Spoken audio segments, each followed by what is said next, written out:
자, 안녕하세요. 쥐타짱 교수입니다. 자, DS 단석에 대해서 여러분들, 자, 제가 영상을 하나 오늘 보여드릴 텐데요. 이 종목은 규칙성을 가지고 있다라는 겁니다. 그 규칙에 대해서 이해를 해야만 여러분들 분명히 성공 투자할 수 있습니다. 자, 여러분들 궁금증 사항 중에서 무상증자가 가능한가요? 자, 요 부분을 풀어드릴 거고요. 그리고 룰을 따르고 있어요. 사실 요 부분도 정확한 룰을 따르고 있고, 10만 원에서 5배에 대한 법칙을 넘을 수 없던 것도 룰을 따르고 있죠. 자, 25만 원까지 가면 분명 10거래일 안에는 반등이 온다는 제가 말씀을 드렸었죠. 자, 이 부분 설명해 드릴 거고요. 그리고 성일하이텍과 그리고 애경케미칼에 대한 부분, 이 사업부를 끄집어낼 텐데 이게 폐배터리 사업부고요. 이게 바이오에너지 사업부입니다. 자, 여러분 위해서 영상을 찍고 있습니다. 자, 구독과 좋아요 버튼 눌러주시면 제가 그래도 많은 힘이 될 것 같습니다. 자, 일단은 지난 영상을 한번 잠깐 보고 가시죠. 자, 이 부분의 영상을 한번 보도록 할게요. 탄성이라는 게 존재합니다. 항상 주가라는 거는 중력의 힘으로 끌어내리고 그리고 탄성이라는 법칙이 생긴다는 거죠. 자, 그러나 제가 말씀드릴 거는 딱 하나입니다. 자, 10거래일 이내라는 기준입니다. 자, 25만 원을 깨지게 되면 탄성의 법칙이 나온다. 다만 10거래일 이내다. 다시 한번 들어볼게요. 자, 다시 한번 봅시다. 자, 깨게 되면 기본적으로 고점 대비해서 이 탄성이라는 게 존재합니다. 항상 주가라는 거는 중력의 힘으로 끌어내리고 그리고 탄성이라는 법칙이 생긴다는 거죠. 자, 그러나 제가 말씀드릴 거는 딱 하나입니다. 자, 10거래일 이내라는 기준입니다. 그 이유에 대한 부분은 이 법칙에 대한 거를 더 이상 사용하시면 안 돼요. 자, 10거래일 이내에만 통용된다. 그 다음부터는 이 법칙은 없다. 25만 원 깨지는 구간대 언저리 오게 되면 반드시 반등이 옵니다. 라고 해서 영상을 찍었죠. 자, 봅시다. 자, 두 번째는요. 오늘 이제 무상증자라는 부분 아까 말씀드리다 자, 무상증자 이야기 꺼내니까 다시 돌아가 보도록 하겠습니다. 자, 이 부분에서 제가 말씀드렸던 건 25만 원이라는 부분을 살짝 이탈하거나 25만 원대 오게 되면 결국은 어떻게 된다? 오른다. 다만 하나 둘 셋 넷 다섯 일곱 여덟 아홉 열 번째 10거래일에 대한 법칙은 지나게 되면 이 법칙의 룰은 따르지 않을 겁니다. 라고 했죠. 자, 여러분들께 설명해 드리는 거는 이때까지에 대한 부분은 가격에 대한 룰이에요. 그 룰을 어기면 안 돼요. 실제로 반등이 왔고요. 자, 그러면 영상 끝까지 지켜봐 주시고요. 자, 어떻게 되냐면 이때에 대한 법칙 오늘 설명해 드릴 때 앞으로 종가는 분명히 정해져 놓은 시나리오대로 1월 한 달 동안은 똑같이 움직일 겁니다. 100% 움직일 겁니다. 이유는요. 사업부를 애경케미칼과 성일하이텍에 대한 부분을 따오고 이걸 애널리스트 8명이 기계를 돌렸어요. 그리고 여러분들 아시겠지만 애널리스트들은요. 소위 말해서 기관들을 대상으로 외국인들 대상으로 세일즈를 합니다. 이 종목의 장밋빛 인생이 어떻고 앞으로 어떻게 될 것 같고 어떠한 룰이 존재를 해서 이렇게 움직일 겁니다라고 해서 포트폴리오의 가격을 제시합니다. 그 룰을 따를 거라고 말씀드렸어요. 자, 다시 한번 주목해 보십시오. 어차피 지나간 사실들이죠. 단발성 이슈지만 작지 않았어요. 18% 정도 나왔으니까. 자, 이때는 비상장일 때 10만 원이었던 주가는 5배에 대한 법칙을 넘을 수 없다. 정확히 말씀드렸죠, 제가. 자, 그러면 이 법칙은 다른 종목에도 적용을 되는가? 그러면 제가 합리적으로 말씀드렸죠. 6,000원인 비상장은 6배에 대한 법칙을 넘을 수 없었다. 다만 이런 상승이 나올 때 산업군이 움직여야 된다라고 말씀드렸던 부분이에요. 산업. 그쵸? 근데 지금 DS 단석이 하는 사업은 뭡니까? 플라스틱 재활용 사업부가 하나 있었고, 그리고 뭐죠? 바이오 디젤 에너지 사업부가 있었고, 폐배터리 사업부가 있죠. 자, 이 부분만 따오자 이겁니다. 이외에 플라스틱 재활용은 코로나 때 위생에 대한 문제를 강조시켰을 때만 있었다라는 거예요. 제외합시다. 앞으로 전략은 애경케미칼과 성일하이텍에 대한 사업부만 끄집어 나오면서 가야 돼요. 리바운딩을 봐야 되는 겁니다. 아시죠? 끝까지 영상을 지켜보시고요. 자, 이거 한번 보내드리겠습니다. 자, DS 단석 1월 대응 전략입니다. 예, 애경케미칼, 성일하이텍 가중평균 적정시총 계산법입니다. 청약배수 끌어올리는 방법. 자, 신규 상장주 또 이제 예정돼 있죠. 청약배수 한 주 받을 걸 4주까지 끌어올릴 수 있는 방법에 대해서 다 적어놨습니다. 자, 바이오에너지 사업부 부분을 애경케미칼, 폐배터리 리사이클링. 지금 현재는요. 폐배터리 리사이클링은 뭘 담당하고 있죠? 망간, 아연 이런 거를요 추출해 갖고요. 휘발유차나 그 다음에 어떤 거요? 경유차. 이 부분에서 이런 금속 소재를 다시 이렇게 녹여서 새로운 배터리 만들 때 쓰는 1차원적인 것밖에 안 돼요. 매출액이 4%도 되지 않습니다. 요 부분을 2차 전지 폐배터리로 바꾸겠답니다. 자, 비공개 IR을 통해서 이 대표이사는 사실 이 포부를 좀 말을 했어요. 여러분들 아마 기관 비공개를 참여 못 하셨죠? 자, 여기 IR집을 제가 받아놓긴 했는데요. 이것도 보내드리도록 하겠습니다. 자, 상단에 나와 있는 전화번호입니다. 010-4822-8706으로 DS라고 해서 보내주세요. 자, 정확히 한글로요. DS라고 해서 보내주셔야 돼요. AI가 인식하게 되면 바로 이게 전달을 될 겁니다. 자, 그러면 가장 중요한 부분인 애경 케미칼과 성일 하이텍은 어떤 흐름을 보이는가라고 볼 필요가 있겠죠. 자, 지금은 이 룰만 따라야 돼요. 아시죠? 어설픈 구간 때 들어가지 맙시다. 다 맞춰냈잖아요. 자, 이 부분 이때에 대한 시가총액이 대략적으로 자 8천억이었습니다. 8천억이에요. 지금은 훼손돼 있어요. 자, 그러면 성일 하이텍을 봅시다. 이때에 대한 시총이 이때요. DS 한석 따상상 갔을 때 1.4조 원이었어요. 이때 DS 한석이 얼마냐? 2.2조 원이에요. 두 사업부를 정확히 일치시킨 거예요. 그래서 따상상은 갈 수 있지만 5배에 대한 법칙을 넘을 수 없다라고 말씀드렸던 이유 중에 하나였고요. 자, 그러면 이제 앞으로의 움직임은요. 성일 하이텍이 미리 사전에 올랐던 게 있죠. DS 단석을 보면서 요 부분에 정확한 5%, 10%, 15% 이런 식으로 비중을 둬야 돼요. 똑같은 비중을 둘 수가 없다고요. 애경 케미칼도 역시 지금 훼손되긴 했지만 똑같은 비중을 둬야 돼요. 그러면 이걸 프로그램을 돌린 겁니다. 자, 애널리스트들이 사실 이 부분을 담당하느라 8명의 각 증권사 애널리스트, 바이오 에너지 커버하는, 폐배터리 리사이클링 커버하는. 자, 프로그램을 3일 동안 돌렸죠. 정확한 시나리오와 가격이 정해졌다는 거예요. 이거 반드시 받아가셔야 되는 이유가, 자, 오버슈팅이 나오죠. 그러면 어떻게 돼요?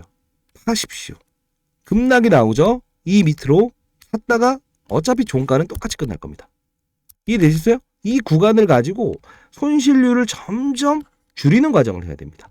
자, 뭐 너는 뭔데 이런 이야기를 하냐라고 말씀하시는 분들이 있어서 저도 20년 동안 자산운용사에서 펀드 매니저를 했고요. 네, 그래서 15년 동안 수익률 가장 잘했다 해서 스타펀드 매니저를 했었습니다. IPO 신규 상장주는 10조 원에서 20조 원까지 패시브 자금을 운용했고요. 자, 중요한 부분은 이 애경 케미칼과 그리고 성일 하이텍에 대한 사업부 있죠.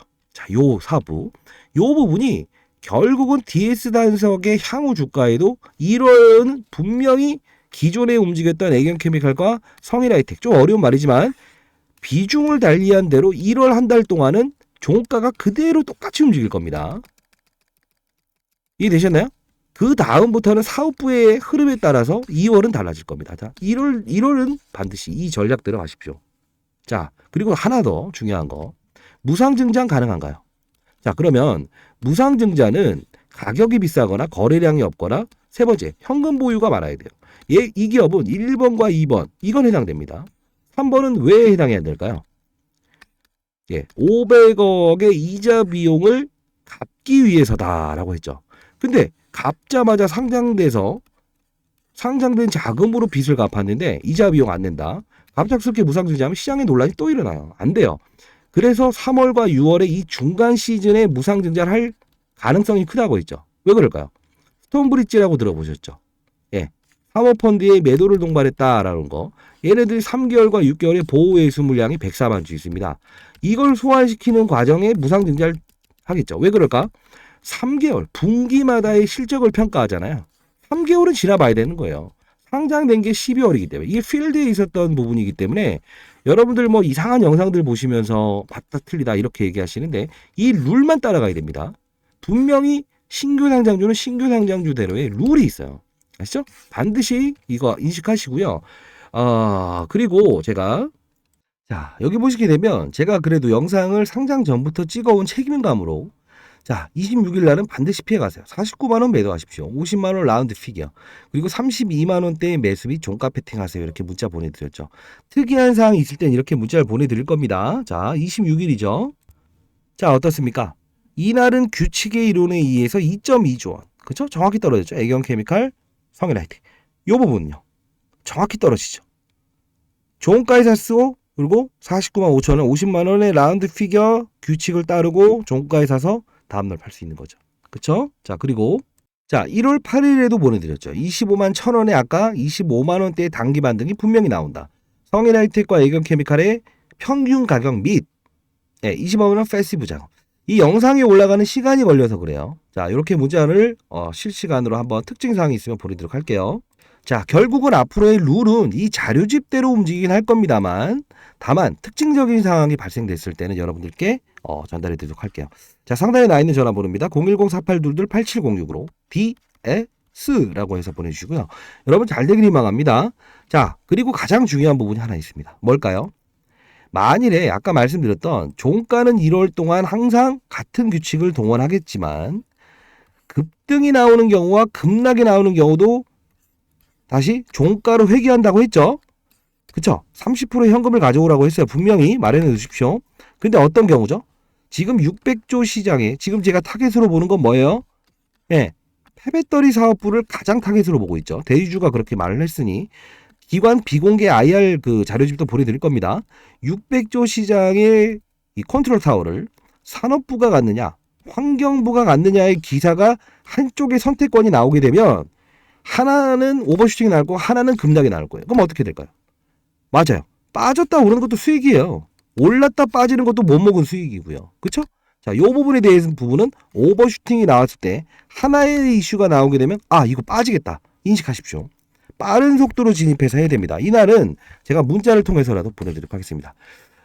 제가 이제 올해 54고요. 과거에 그 경제 유튜버 4달 동안 하면서 이제 100만 명 구독자 있었는데 취미 생활로 하다가 제가 이제 연구소 만들면서 연구소장으로 있습니다. 이거 뭐 전략적 자산 배분에 대한 거의 30조에서 60조 가까운 자금에 대해 전략적 자산 배분을 제가 이렇게 어떤 포트폴리오를 짜는 역할을 해요. 큰 자금을 운용하는 헤지 펀드를 대상으로 해서 그러다 보니 필드에서 이렇게 영상을 찍을 수 있는 여유도 좀 생기는 것 같아요. 자, 여러분들 위해서 한 명 한 명이 실패 없는 투자를 하셨으면 좋겠어요. 이유는 제 영상을 보시는 분들은 제가 올해 54입니다만 거의 대부분 저보다 연령대가 많으세요. 이유는 근거 없는 차트 이야기나 수급 이야기 이런 것들을 더 이상 듣기 싫다. 뭔가 아니면 아니고 기면 길 때 이야기해 줄 수 있는 그런 합리적인 영상은 없을까? 이런 거에 목말라 하시는 분들이 제 영상을 보는 것 같아요. 맞습니까? 예. 자, 상단에 나 있는 전화번호로 DS라고 해서 보내주세요. 그리고 진입할 땐 진입하되 멈출 때 멈춥시다. 여러분들 근데 중요한 건 하나요. 만일에 잘 되는 시나리오가 나왔을 때는 지금 보면 거래소 종목들의 특성은 이런 연기금의 꾸준한 매수를 동원합니다. 과거의 두살 로보틱스도 그랬고요. 자, 근데 100% 이렇게 일치되진 않아요. 왜냐하면 이렇게 연기금 종목들은 이렇게 꾸준히 매수하는 이유 중에 하나는 이 패시브 자금 때문에 그래요. 쉽게 말해서 이런 흐름이 나올 수 있겠냐. 이것도 반토막 나와서 올랐다. 기대해 봅시다만 결국은 얘네들은 글로벌 시장의 AI와 로봇 시장의 개화. 자, 글로벌 시장의 산업.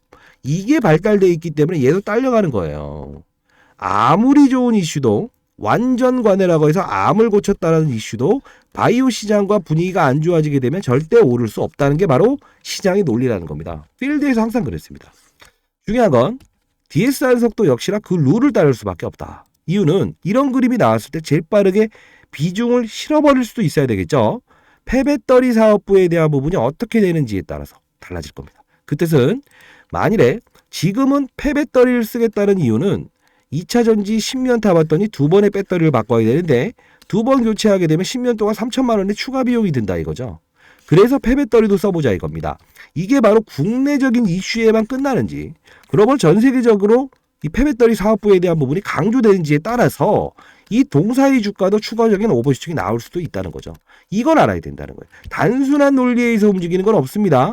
규칙을 갖고 규칙을 갖는다. 다만 추가적인 앞으로의 성장에 대한 미래를 보기 위해서는 분명히 3개월과 6개월 후에 스톤브리지의 물량도 중요하지만 가장 중요한 건 동사가 발전하기 위한 산업이 열려져 있어야 된다. 이겁니다. 자, 쉽게 말하면 골목 상권이 발달돼야만이 그 골목에 있는 음식점들도 잘 되겠죠. 이 논리라는 거예요. 이해되시죠? 자, 상단에 나 있는 전화번호입니다. DS라고 해서 보내주시면 제가 자료집을 보내드릴 거고요. 어떠한 궁금증이나 문의사항이 있다고 한다면 상단에 나 있는 전화번호로 문자 주시고 만일에 1년 동안 여러분들 수익률이 정말로 저조했다라는 분들이 있다고 한다면 그런 어떤 사연이나 포트폴리오를 좀 보내주세요. 그 부분은 제가 여러분들 한 분 한 분과 조금 이제 뭐 많은 분들은 제가 할 수는 없겠지만 연구소를 좀 초청하든 아니면 개별적으로 포트폴리오 상담을 좀 해드리도록 할게요. 자, 파이팅 하시고요. 여러분들 별거 아닙니다. 이겨낼 수 있다. 다만 항상 리스크인 요인과 오버슈팅, 그죠? 이런 부분들도 감안하면서 가는 게 바로 뭐죠? 리스크를 최소화할 수 있는 주식 투자라고 봅니다. 자, 지나간 건 잊어버리시자고요. 규칙대로 갑시다. 아시죠? 자, 감사합니다. 주식타짜 안교수였습니다. DS라고 해서 부르시면 됩니다.